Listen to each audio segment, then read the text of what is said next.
வேதத்தின் ரகசியம் அறிந்திட புரிந்திட வெளிச்சம் தந்தீரையா.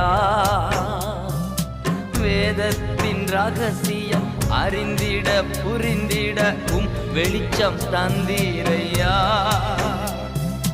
பாதம் அமர்ந்து நான் குரல் கேட்கும் வாக்கியம் தந்தீரையா. பாதம் அமர்ந்து நான் குரல் கேட்கும் வாக்கியம் தந்தீரையா. நன்றி ராஜா இயேசு ராஜா, நன்றி ராஜா இயேசு ராஜா, நன்றி ராஜா இயேசு ராஜா, நன்றி ராஜா இயேசு ராஜா. ராஜா நீர் செய்த நன்மைகள் அவை